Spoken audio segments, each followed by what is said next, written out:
Welcome to Real Vision. I'm Ed Harrison, and I'm going to talk to Bill Campbell, who is a portfolio manager for global bond strategies at DoubleLine. Bill, welcome to Real Vision, or welcome back. Ed, thanks for having me back. It's a pleasure to be here. I was telling you before how we're going to do this is I want to start people off knowing that you and I, we actually talked, and we had an interview that appeared on the platform at the end of May. It was basically a master class in non-U.S. Markets, which is where you are a portfolio manager. And we went, soup to nuts in terms of currency strategy and bond strategy outside of the United States. And I think people really appreciated that interview. But you're someone who's sort of a big thinker. You're thinking about not just what's happening for the strategies right now, but what sort of paradigm shifts are down the road. And one of the big ones that comes up to mind, and we're really very interested in that at Real Vision, is digital currencies. So talk to me about, first of all, what is a digital currency from your perspective, from where you sit, and how are you thinking about that? Ed, thanks again for having me back. I think that this is actually a historic time for global financial markets. I think that the ideas that are being brought forward by central banks right now, and the BIS has been putting working groups of central banks together on how the central banks are going to implement the new central bank digital currencies, is going to be a historic sea change. It's going to be a revamping of the global financial system. And I think as international, me as an international portfolio manager, and all of us as international investors, it's our job to try to understand as best we can the changes and the potential implications that are coming down the pipeline.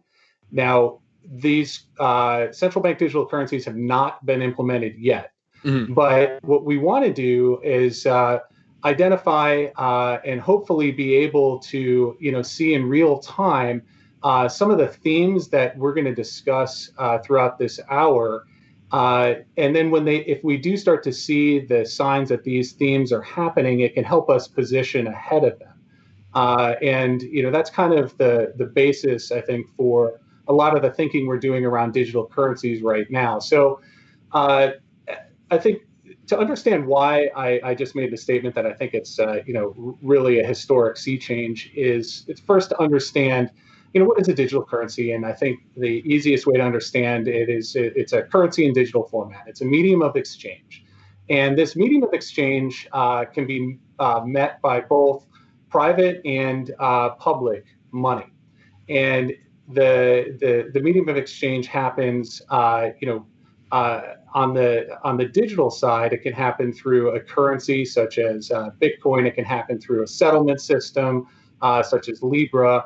But it can also happen through, transactions on things like credit cards that we, are all familiar with. And when we broaden the scope to include all digital payments, which central bank digital currencies are not just that. This topic doesn't just focus on the currency itself, which is certainly a key part, but it also focuses on the global payment system. When you include all of that, right now, about 95% of all transactions are being done digitally. And a lot of them are being done via digital platforms, whether it's Visa. Hi, I'm Raoul Powell. Sorry to interrupt your video, I know it's a pain in the arse, but look, I want to tell you something important.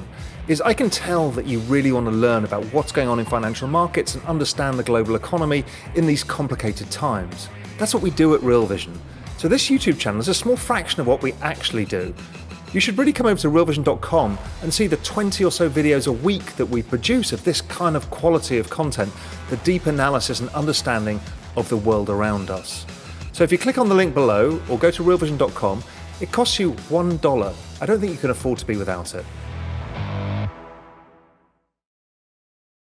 Include all of that. Right now, about 95% of all transactions are being done digitally. And a lot of them are being done via digital platforms, whether it's Visa, MasterCard, a bank credit card. So in a lot of ways, this is the government's behind the, it's kind of behind the starting block, and the Right. sector has already led the way on this for years. When we start to think about how far ahead the private sector is on, just the proliferation of, let's call it end-to-end consumer digital settlement use. I think this is that there's not only this is not only a research fascination that banks should be interested in, but this is a pressing policy need, and it's going to push a lot of new policy and a lot of new frameworks and a lot of new market structures into the global financial system. And I think one of the items that is starting to push central banks into this arena is the creation of digital money by these private actors. Right. Whether it's MasterCard or PayPal, is actually a liability of that particular company and is not a liability of the government. So now you start to creep into financial stability issues, which absolutely is going to pull the financial authorities into this discussion. So this kind of opens up a little bit more of I know this will be a little bit more of the theoretical side of what is money. And really, money should be a public good. It is a public good, and it should be a liability of the central bank. It should be a medium of exchange that is legal tender for each economy. And right now, for example, Amex is not accepted everywhere, but the dollar is.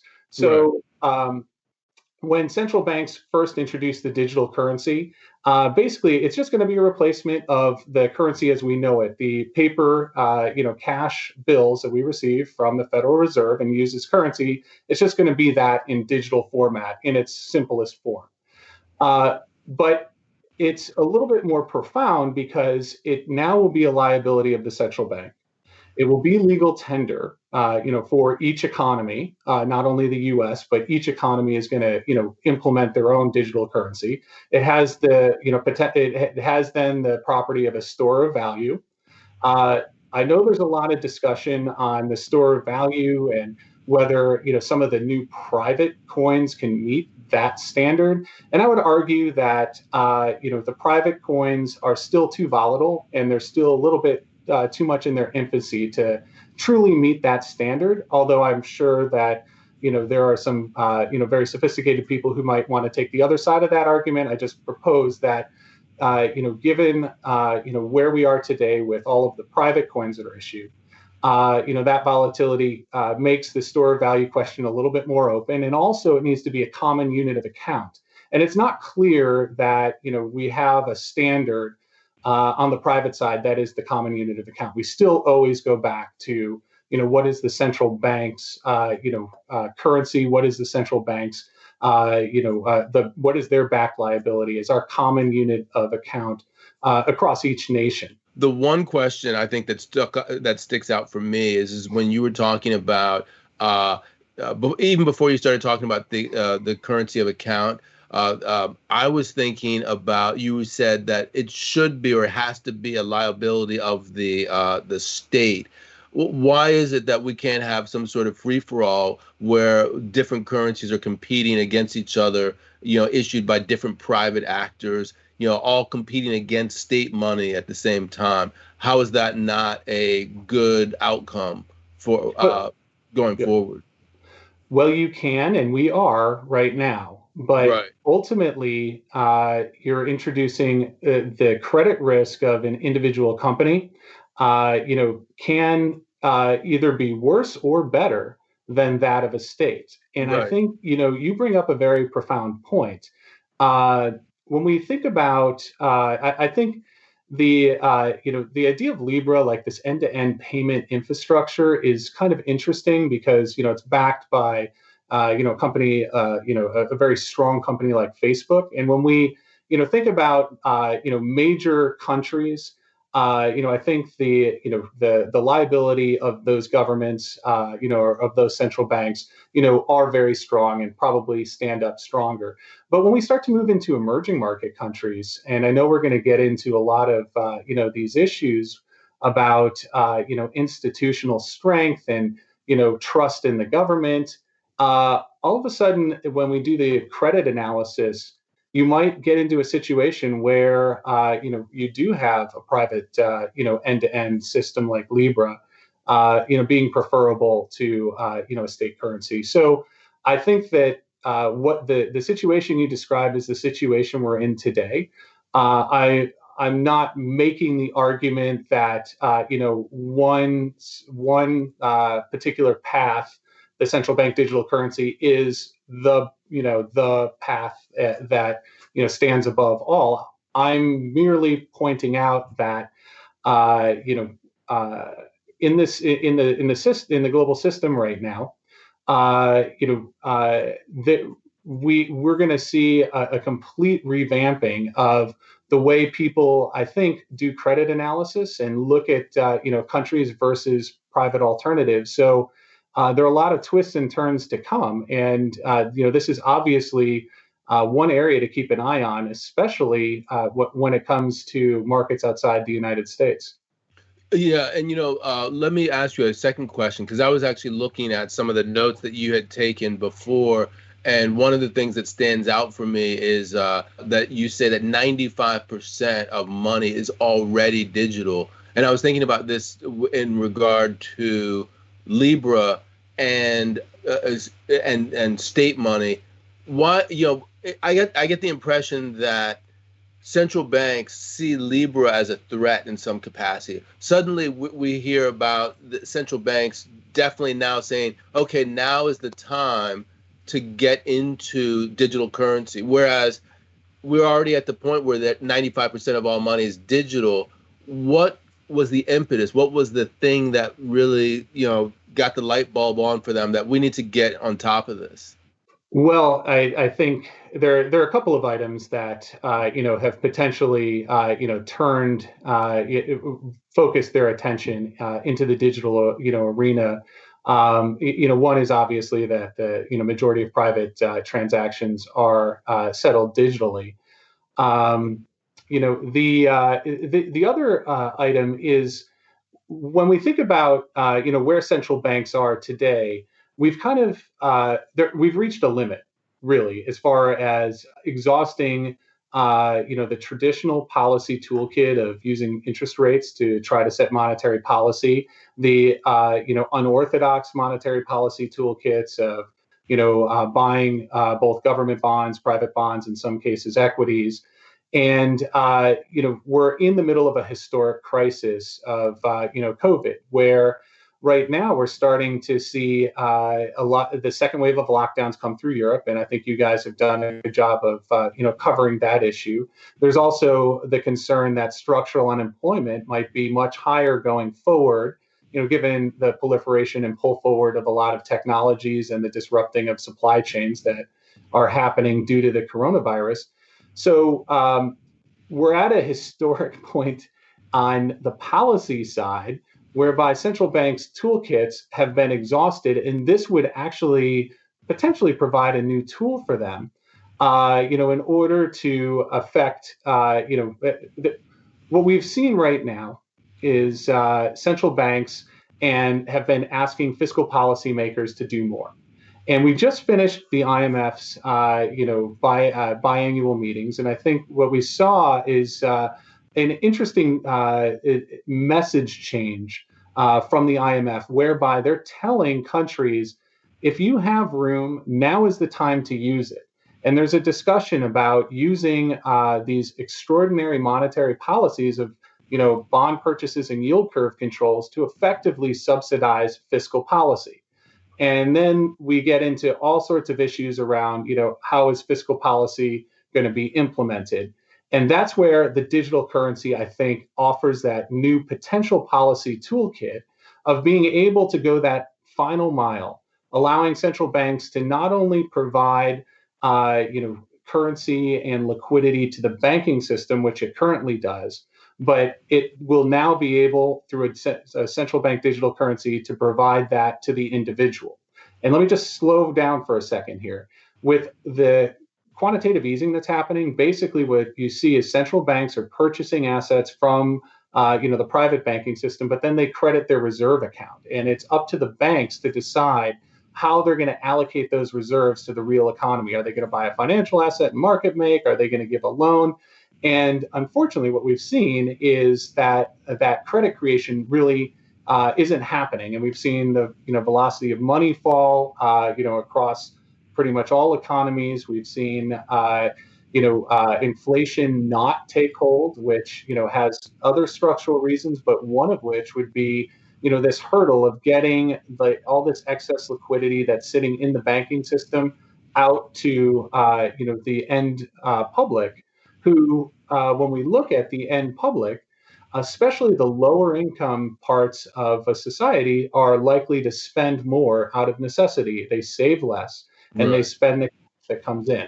So that it's that final policy tool that I think is, it's a creation of a new policy tool, a potential for a new policy tool in the middle of this crisis, whereby a double dip recession, at least in internationally, is something that we just can't completely discount and say that's not going to happen.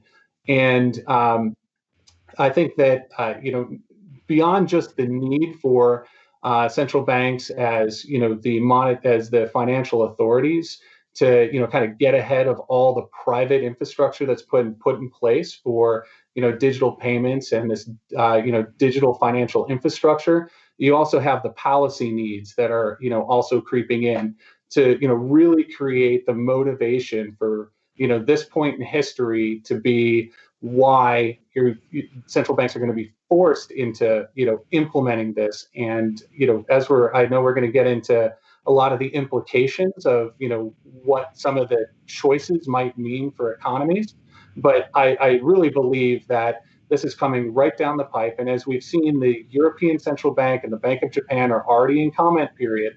I know they're trying to say, well, we're trying to take our time. Jay Powell is saying, we're taking our time, but we're watching. And he sat on a panel with the BIS, which tells you that this is an area of focus and a highlighted area, for all the world's major central banks.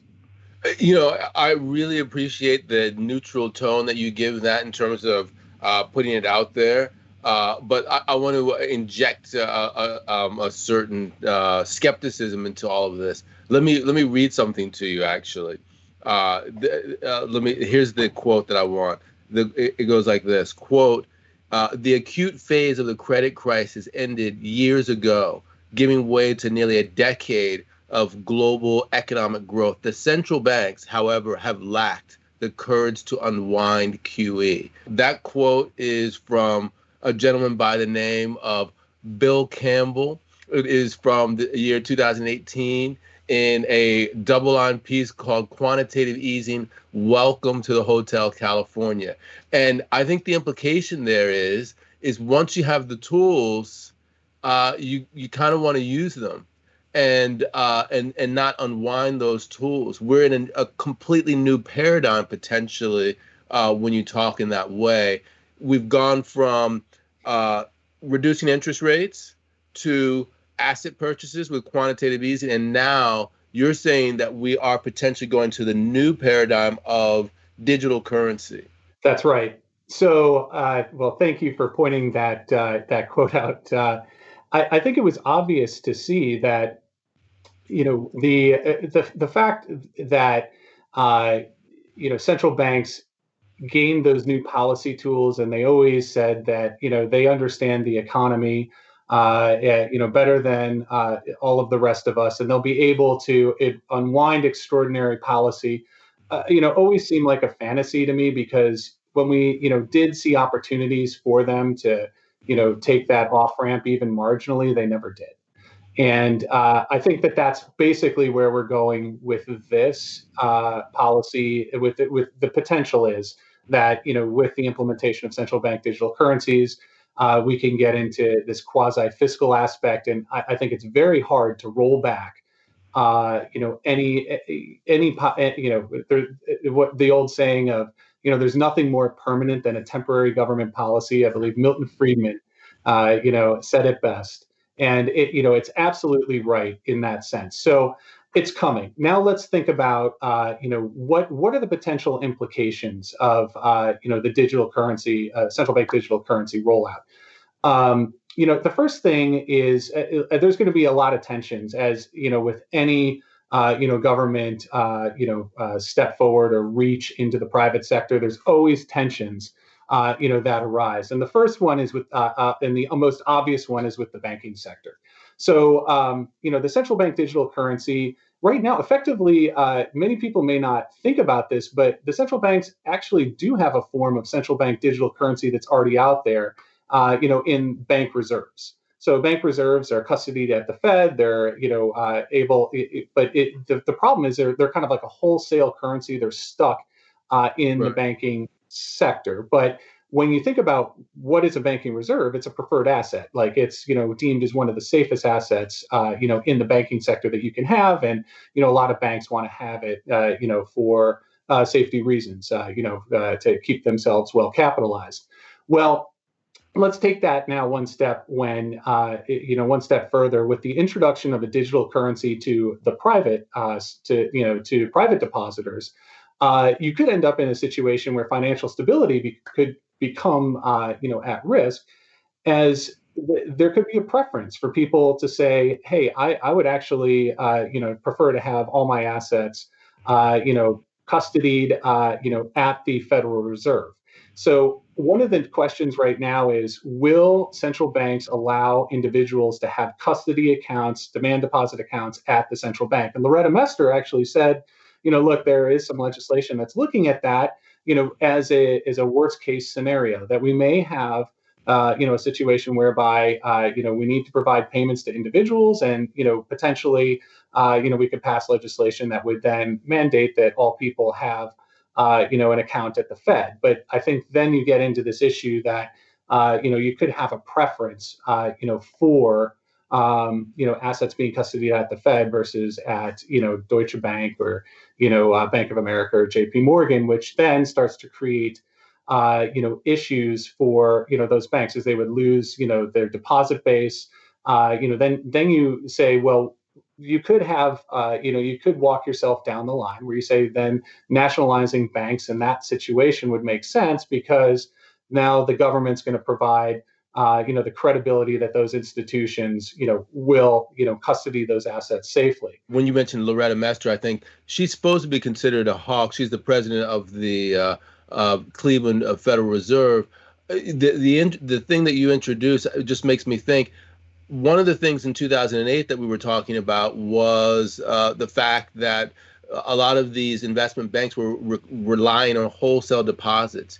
Goldman Sachs and the likes, they've gone out and they've actually tried to attract deposits. But you're suggesting that actually, if we take a supposed hawk at the Federal Reserve's position, in a worst case scenario, the Fed would be competing with those banks for deposits. Correct. Yes. And that then puts into question the entire system of, fractional reserve banking.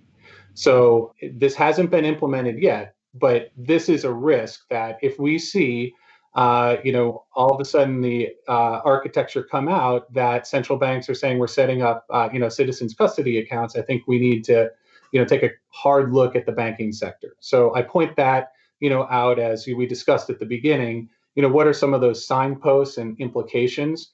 Let's, that's something to just tuck away. And if we start seeing that, that's a potential, signpost and implication that maybe we could, then take advantage of in markets. We also need to think about credit disintermediation. Mm-hmm. So there are a couple of things that come to mind. The use of Visa and MasterCard, and all of just the traditional electronic payment systems that we use. We all use it. You and I, all the way down, like across the borrower spectrum, from strong borrowers to weak borrowers. We all use credit cards, and some of us pay it off quicker than others.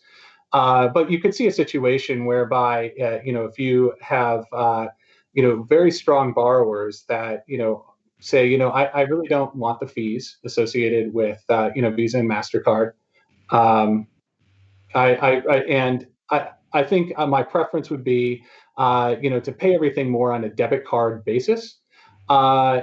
You could have a situation whereby, the interest rates that are already high, for carrying balances on Visa and MasterCard go way up because that final element of subsidy of the stronger borrowers in the system disappears.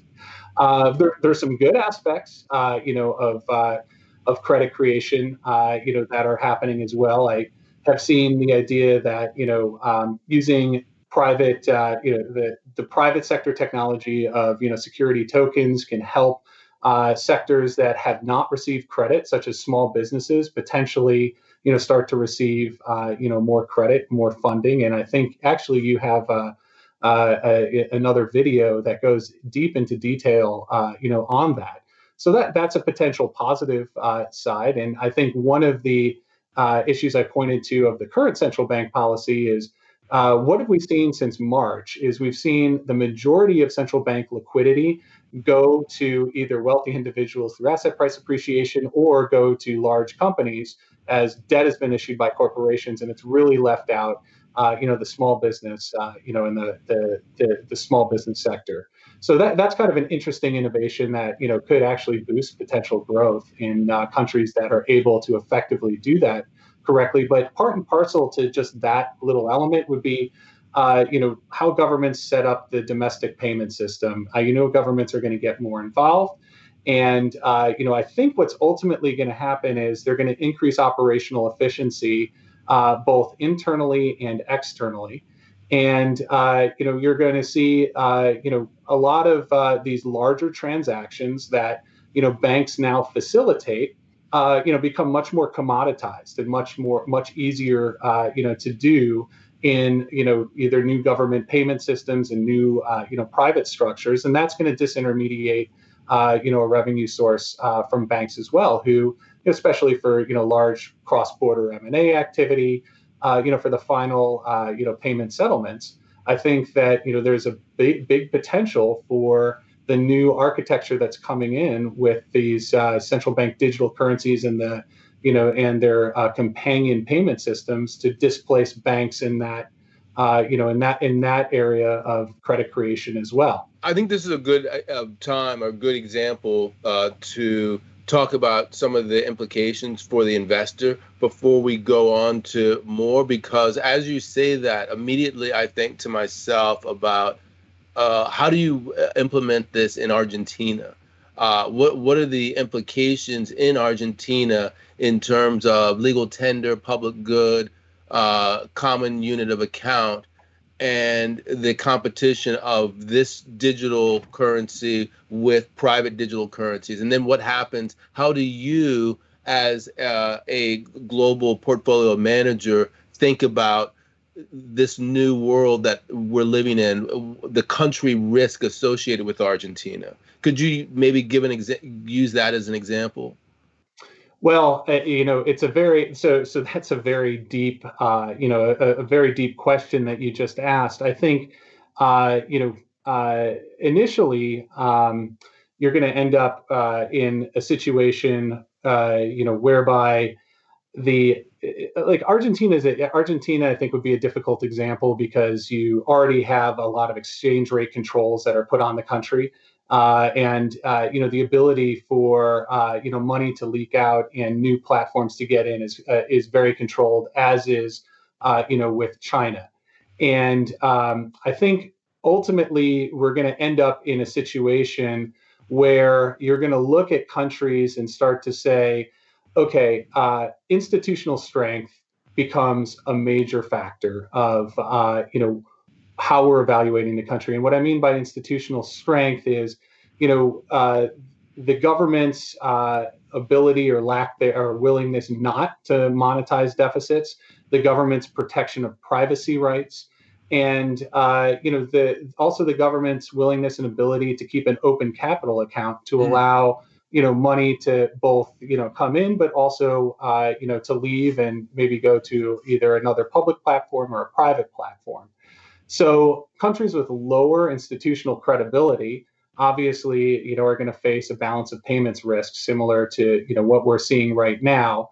And the digital currency, could work in, one of two ways. My concern is that it gives a much stronger access to the government in all payments and all financial transactions, which then gives them more control and the ability to, prevent capital and savings from leaving that country. So, in one respect, I think you could see a situation whereby, if used incorrectly, or if used for, purely domestic political gains, there's the risk that it could increase the inequality issue, because because capital that's already trapped in a weak system would then get, even more so. And though you would get into a very much a haves and have nots. So people with the wherewithal, either you already have existing savings outside of the country, or you have through political favor could get savings out. You would be in a preferable situation, compared to to that domestic capital. But I think more to the point, like getting back to kind of the institutional strength and the how we're thinking about countries going forward. I think that these new payment systems that central banks are looking at are going to there's a big question about negative interest rates, and can the policy can governments try to affect outcomes by saying basically we're going to tax your cash. Basically, the value of your cash is going to start disappearing through time if you don't use it. So this is, this is, and I know there's been a lot of research into, why it would be a great thing. You'd increase, the velocity of money and all the rest. But I think this is a very dangerous idea. And it's going to, first of all, it's a tax. Like, Right. Let's just start out with that. Secondly, it creates the real need for a new safe asset and a safe digital asset. So if you think about that your demand deposit now, it now can just start dwindling over time. Any savings you have, you're going to have to invest in something, right? You're going to have to get it out of the cash, out of this digital cash system as quickly as possible. So obviously you have bank risk there that, demand deposit accounts, might be moved. Now this might be where banks could get creative and offer like their private, cash demand deposit account, and then create a preferential treatment to try to regain, some assets. But, barring that, if we're in a situation whereby people are governments are charging negative interest rates on cash, I think we're probably in a situation whereby government bonds, are no longer, yielding a positive rate, likely, or at least they're at their lower bound and unlikely to provide you protection in a risk-off scenario. So that's a big point. And why is that they wouldn't provide protection in a risk-off scenario? Well, once the effective lower bound is hit, it cannot rally any. The idea that the government, that developed market government bonds and treasuries are kind of the last safe asset on the world is due to the fact that you think that there still is room for capital appreciation, or enough money is going to go into the government bond market to cause rates to rally and make that security appreciate in a time of risk off. And I think this is actually a very important point. We're discussing, one of the discussions that, is kind of permeating the market right now is the 60-40 portfolio. And, government bonds have historically been viewed as that risk hedge in that 60-40 portfolio. Well, I just discussed the need for a new safe asset. And I've heard a lot of discussion, right now what I'm hearing is gold and Bitcoin are two natural candidates, maybe to, replace treasuries in that 60-40 portfolio. And what I would say to you there is, my opinion is that gold and Bitcoin are debasement assets. And I say that because when I look at scenarios where volatility spikes, and this is, let's put Bitcoin out for a second and just stick with gold. In 2008, when we had the true volatility spike, you had the deflationary scares whereby break-evens rallied much more than nominals and caused real yields to push up. What happened there? Gold sold off in March. We saw a similar with flash in the pan of that exact same scenario. Vol spiked, and what happened? Gold was actually sold. So in a 60-40 portfolio, that safety asset is supposed to offset the fall in the risk on asset in those spikes of volatility. But what actually ends up happening in the case of gold is gold doesn't rally until you get the commensurate or the follow-on of the central bank or fiscal authorities then implementing a massive stimulus measure. So in effect, it's not trading the vol trade, it's trading the debasement trade. And when I look at the Bitcoin correlations with risk assets during, risk-off environments to 2018, March of 2020, I see a very high correlation to the way gold behaves in those. That it's, appears to me that it's trading more the debasement risk rather than like the volatility, deflation, risk that you're trying to get. So right now, with government bond yields hitting their effective lower bounds across developed markets, and with the risk that you could implement, a negative rate policy on cash when central bank digital currencies are implemented, creates that need for a new safe asset. And I don't know what it'll be, but it's got to be, a digital safe asset that is usable by most people. Let me riff on that in a bunch of different ways, if possible. I don't know if I spoke to Ben Anker, who's at GMO. He's their asset allocator. People would call him the heir apparent to Jeremy Grantham, and he was writing up about the fact that actually you can see from that March event that the negative yielding countries, there was no offset in their 60-40 portfolio as the market melted down. So you had the huge vol spike, equities were plummeting, and actually those negative yielding assets did nothing. And sometimes they actually added to your pain. Whereas only in the countries that had positive yields, and those positive yields were very minuscule and have reduced since then, did you see any sort of offset. So we're at a point now where we don't have any offset across the developed economies, and that means that the full force of the vol spike that is caused by declining asset prices on risk assets is going to be felt in an individual's portfolio if they're 60-40. The thing that I find interesting is this this negative interest rate part that you were talking about. I immediately thought to myself about the tax on, because you were talking about the digital currency negative interest rate. That's actually a tax. We're seeing that tax right now. In real time, we're seeing in Europe that they're trying to implement at a very modest amount negative interest rates. And it does not seem to be creating that increased velocity of money that you would want to see. So when people are talking about policy implications of this tax, how do you think about negative interest rates in terms of its ability to actually, do what people want it to do? I think that negative interest rates do not stimulate growth and inflation. And I think that I'll pause for dramatic effect, but I think that is at the heart of it. You're coming to you get to a situation where people all of a sudden I've heard some very smart people start to say negative interest rates on what were safe assets. I just want to find the least negative interest rate because it still helps store value in a situation whereby growth remains uncertain, and I don't necessarily want to put all my money to risk in the credit markets or the equity markets. So it's almost like an insurance premium that you're paying. And it's a shame, but that's that's where the world is.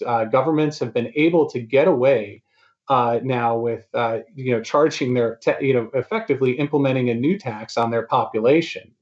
And they're implementing policies that just aren't working, that aren't proving to generate the reflationary, strong growth and inflation impulses and wage increases that all of these policies are targeted at. I think when we think about the construct that you just laid out, there still probably is one more one more act left in some developed markets, government bonds in the face of another a double dip or a second recession, because there are some, you can find some slightly positive rates across the globe. And what we've also seen is the back end of the curves generally don't really go too negative. They don't really try to test negative until the central bank breaks that floor, Right. and then you tend to see a rally in government bonds into negative rate territory, which is kind of that one final one last act, as I say. And I'm thinking like the UK, Australia, By the way, would have those areas. if you talked about specific policy, just from an investment perspective, I'm thinking immediately UK when you say that, because that's an asset, the gilt, that it's been toying with the negative. However, the UK central bank hasn't said that we're definitely going to go negative. We're just thinking about it. Right. But you're saying that when they actually do go negative, then you have another potential for price appreciation from actual negative on the duration aspect of that safe asset. Correct. Yeah, no, that's exactly what I'm saying. And I'm using the German Bund as a playbook with the ECB, for that basically once the negative policy rate, is implemented, once that Rubicon has been crossed, you have the long end of the curve has one potential, last gasp of, capital appreciation or rally left in it. But we're effectively, if that's it, then that truly is, in my opinion, as far as traditional, non-traditional monetary policy, forcing central banks to, revamp the tool and cross into this quasi fiscal, policy space, which, they've already done. But I do think that monetary inflation can absolutely come back. Inflation caused just by the increase in money supply, by central banks first implementing digital currency's ability to put government cash in people's bank accounts. But then we got to ask ourselves, this is the deficit spending versus debasement discussion. And the question is, what type of authority then is given to central banks when this new plumbing has been put in place? And I think it really matters that if the new policy being put in place is funded by government spending, tax increases, and there's the fiscal offset to it, then it's kind of a new fiscal policy tool. I think the real concern and the real risk is that we'll see a situation whereby debasement happens, and central banks will merely print the money to go directly into individuals' bank accounts without the offset on the sovereign government side from the fiscal authority of the sovereign government. This is a big distinction, subtle but big, because then that's outright monetization. Right. We've seen a little bit of like testing of monetization on central banks and and governments. The UK has the Ways and Means facility, but that's a direct payment. It's kind of like an overdraft account that the UK government can use, but where they take money from the central bank to fund a current emergency program, but then they promise to pay it back quickly. You're seeing Indonesia do, direct, you're seeing they're getting around it by saying, well, we're issuing a note to the central bank that the central bank could then, sell to the market. We promise that, it's a priority claim that we'll pay it back as well. But we're seeing like these tests of the boundary, for, is this deficit spending or is this true debasement? Right. And I think that is such a slippery slope, and that hard line that's been in between the fiscal versus the central bank, the fiscal versus monetary authorities. It's been eroded over time through, the quasi-fiscal, help from quantitative easing, yield curve control, and all of these policies. We're starting to see little tests, here and there, and it's, again, emergency use only. This is just an emergency case. Don't worry about it. Look somewhere else. This is something to keep an eye on, because this would, in my opinion, open the floodgates to monetary inflation. Where you really start to see, inflation is, it starts increasing because of true money printing and debasement. And this is where I think Bitcoin and gold can absolutely protect you, in those, in these scenarios. So I think I just wanted to separate out, that my thinking on that. I just wanted to make sure I clarified that, I think investors need to be very clear about the risk that the asset is trading to. So you're putting your portfolio together, you're not counting on it to do something that maybe it's not quite doing. Right. And the way that I'm framing in my mind what you're saying is we have two policy options here when we're thinking about quasi or actually outright fiscal policy from the central bank. The one that we first talked about was going more into the negative interest rate, the tax that we're already doing with regard to negative interest rate policy.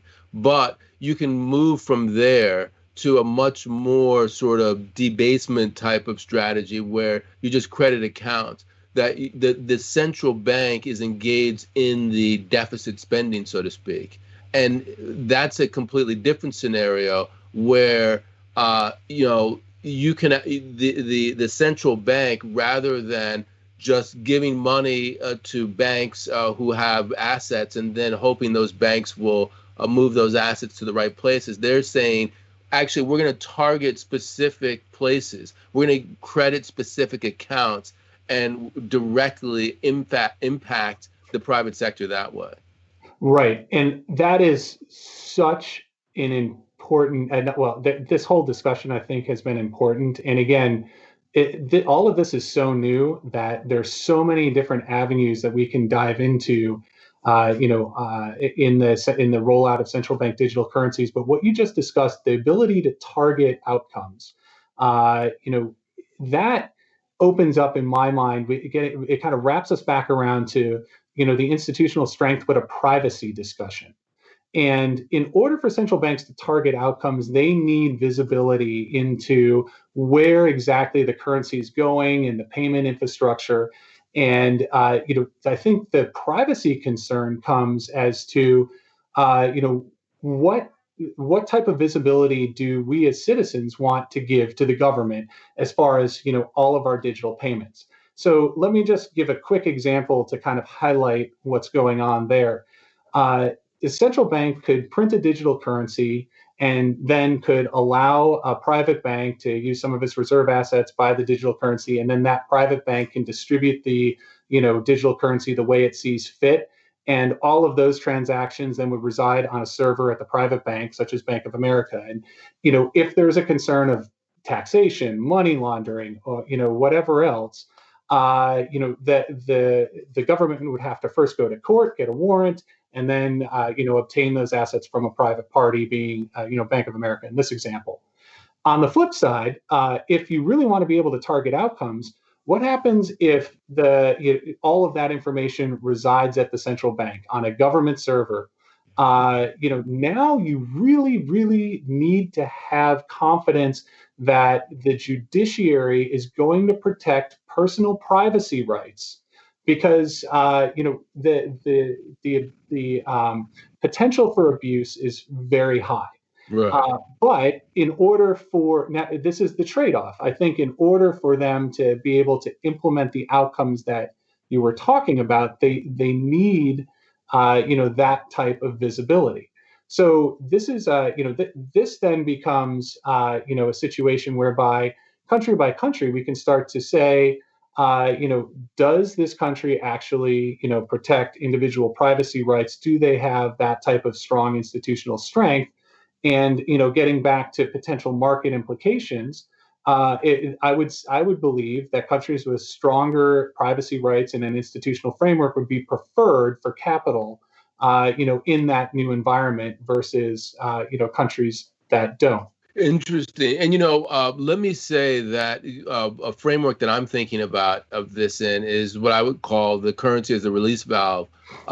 And by that I mean when we're talking about debasement, direct monetization, the interest rate isn't necessarily the release valve in the sense that the central bank can engage in yield curve control or any sort of ability within its own domain to suppress interest rates, so-called financial repression. But you do have the currency there, the release valve. And so in some senses, if we get to this new rubric where it's a Hotel California-like scenario that you were talking about, QE became, then you have this competition, this sort of race to the bottom where people are saying, actually we can get some juice out of our currency being depreciated because we're crediting accounts. Let's do that so we get the double benefit of A, direct injection to the places that we want the money to go, and B, the release valve being the currency, and we can therefore steal growth from the global community by having a weaker currency. Yeah, I would. I would push back a little bit. I see exactly what you're saying with that, as like a potential risk. And first of all, I totally agree that quantitative easing, extraordinary monetary policy is about the currency and is about gaining market share and benefit from currency depreciation. But I go back to the risk that I said that, I believe if you get into true debasement via, monetization, that the risk of, monetary inflation getting out of control is so much greater than the benefit you would get from any currency depreciation in that scenario, that I would, I don't think that, that in my opinion, that's not the policy prescription because of that trade-off. But you did bring up, just on the currency side, I wrote a recent paper. I've been doing some thinking about, the dollar's reserve currency status. Right. That's where I was going next as well. Oh, yeah. All right. Yeah. Do you want me to? Go there, because I'll tell you that the way I'm thinking about it is the Brits going hat in hand to the IMF in 1976. I'm thinking of that as sort of what happens when you lose reserve currency status, and therefore you either have to jack up your interest rates in order to attract money because of the currency, importing inflation like crazy into your economy, or you go hat in hand to the IMF like the Brits did. I mean, that's what happens when you're not the world's reserve currency. Right. So I don't think we're going immediately into an insolvency crisis in the U.S. And I think that's, we can just say that because, there's really no outstanding government liability in another currency. That being said, the implementation of central bank digital currencies and the architecture that the central banks are talking about for the payment systems are first domestically focused, but then these working groups are international collaborations of central banks So what I envision is in not the first iteration, but as we start walking through time, we're going to see a system whereby the new electronic payments platform that's going to be implemented across the globe by each country's central bank will all talk to each other.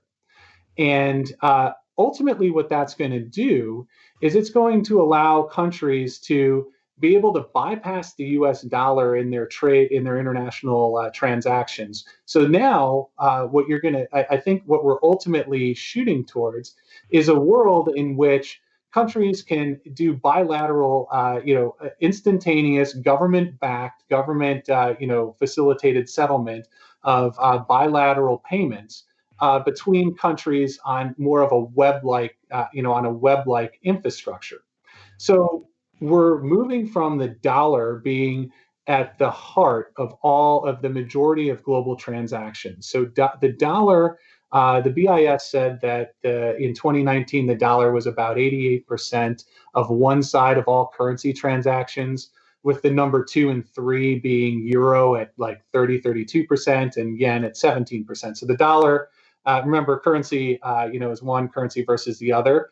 So again, this is the dollar just on one side of those transactions is about 88%, and the other item is the current, global payment system that's used across the globe is SWIFT, where SWIFT connects banks internationally and allows international settlements, and it looks like about 85% of all international settlements through SWIFT are settled, are dollar settled as well. So this gives, the dollar's weight in the global, system is, is roughly that. It's extremely large. But when you actually look at all of, what is, the bilateral payment structure of each individual country, it's much less. So countries right now, because they know trade needs to be settled and all their international transactions need to be settled in dollars, they're hoarding dollars in their FX reserves at the central bank, for example. And the dollar is the dominant allocation in FX reserves. What I've just described to you is a situation where central banks now will see the payments actually match the true balance of payments transactions. Instead of payments, the transactions being a lot more diverse, but the settlement being in dollars, now it's all going to be a much more diverse mix. So that's going to start to remove the need for banks to accumulate dollars. Now, the U.S. dollar, when we look at the U.S., we run a current account deficit, and right now we also have the privilege that a lot of central banks and other individuals kind of recycle their savings back into U.S. assets, so they have kind of that global reserve asset. When that disappears, I think that you all of a sudden get the structural pressure, both from the rebalancing of the reserves from central banks, but also from the yearly flow of the negative U.S. current account. Starts putting structural pressure on the to the downside on the dollar. And when we think about, we have to think not just about the the flow effect, but also the stock effect. And the U.S. runs a very large negative net international investment position, and that's just a long-winded technical way of saying the majority of global savings is, a large portion of global savings sits in the U.S. dollar.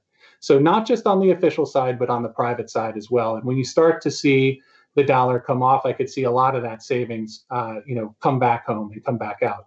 Now, this is not a tomorrow trade. We're going, obviously, we're going into potentially a new era in, lockdowns because of coronavirus in Europe. There are a lot of questions, that are, coming near term about this recovery. So, the dollar, I think, in its current status, still will serve as a safe haven asset near term. This is a medium term structural item that we need to pay attention to that has the potential to have huge ramifications, for dollar downside. On the flip side, too, is, when countries are allowed to settle, currencies, bilateral transactions just between each other, that gives them the, additional privilege that the U.S. only had and never, doesn't really use, but you can print money to settle the payment if you're just a little bit short. Right. So this then starts to, open the door to, getting back to these debasement risks that you were talking about. And I think then, if we kind of circle the loop back to the debasement assets, it's not only private people like, private investors who, are wanting to think about diversifying, into debasement assets that, protect you against debasement like gold. It's also going to be central banks. So I think that that's another item that central banks may be looking at, and we've basically putting more of their reserves into gold. And interestingly, the two countries who have already implemented global payment systems that are in competition with SWIFT are Russia and China. And what are Russia and China doing? They're increasing their allocation to the reserves in gold. So I think that it's that's kind of a trend I think that is likely to continue and be accelerated, by what's likely to come in a new global payments infrastructure. Right. Now, let me go back to the UK and the IMF and why I think that's interesting. First of all, I think that there's a chicken and egg scenario with regard to the current account deficit. That is that from a capital account perspective, the bid for dollars, is that driving the current account, or is the current account deficit driving the capital account with regard to the U.S.? We do know that there are other Anglo-Saxon countries. Australia is an example. If you look at their current account, the UK, massive gaping hole in their current account relative to, say, 1980 or 1970 in both of those cases. When you look at the U.S. dollar on a purchasing power parity basis, were it to go down, it's against the Australian dollar, it's doing relatively well purchasing power-wise. It's doing relatively well against the pound, partially because of those current accounts. It's countries like the euro against Switzerland, where you see the biggest problems on a purchasing power parity basis, where I could see the dollar going down. Now, let's just say that the dollar does go down as a result of the move to bilateral settlements of accounts. At that point, suddenly the U.S. People who have this massive current account deficit are importing goods that are in currencies that are appreciated against the U.S. dollar, and therefore we're importing a massive amount of inflation into the U.S. system. This is what happened to the Brits in the 70s, and at some point they were forced to say, "Wait a minute, okay, either we jack up interest rates in order to get our currency up and stop this inflation from being imported, or we have to figure out some other way to get at this problem because it's killing our economy." And in their case, they decided that they would go to the IMF to help relieve them of the problem, and that's what precipitated their crisis. But they did have the degree of freedom; they could have allowed it to continue to roll, but unfortunately, they just felt wedged in by the implication of massive amounts of unemployment that would result from the crackdown on interest rates. So all points well taken, and I just point out sequencing to you that ultimately we may get into the scenario that you're talking about, but near term, I think that